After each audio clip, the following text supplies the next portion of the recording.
The trade war between China and the United States is not just affecting the two countries. Take, for example, the Dominican Republic. The head of the U.S. government's development finance institution recently called them out for allegedly being too friendly with Beijing. The aforementioned U.S. government official aims to interfere in the current stable development of the bonds of friendship and cooperation between China and the Dominican Republic. We object to this comment. Dominican officials have remained silent on the matter. Canada is also, at this point, knee-deep in geopolitical tension. Recently, Canadian officials arrested the chief financial officer of Huawei, China's telecom giant. 2 Canadians are being held in China and charged with spying. John Bolton says that it is simply retaliation.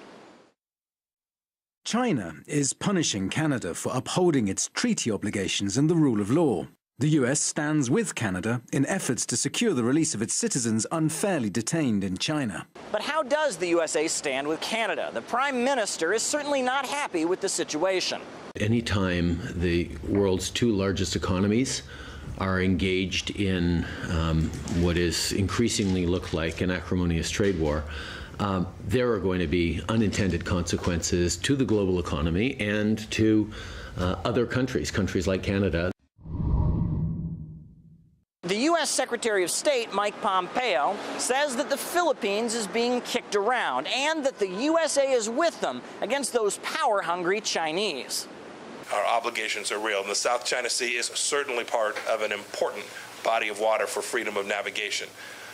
I think the whole world understands that the Trump administration has made a true commitment to making sure that these seas remain open. As the South China Sea is part of the Pacific, any armed attack on Philippine forces, aircraft, or public vessels in the South China Sea would trigger mutual defense obligations under Article 4 of our Mutual Defense Treaty. But President Duterte doesn't seem to agree. He actually visited Beijing a month ago, and now he describes a glowing relationship. And I look forward to bolster engagement on the basis of mutual trust and confidence. The Philippines' continued participation in this forum is an acknowledgement of the vision of a global connectivity for shared prosperity. Recently, Italy signed on with China's Belt and Road Initiative to build infrastructure across the developing world, and the USA was not thrilled. Italy is a major global economy and a great investment destination. Endorsing the Belt and Road Initiative lends legitimacy to China's predatory approach to investment and will bring no benefits to the Italian people.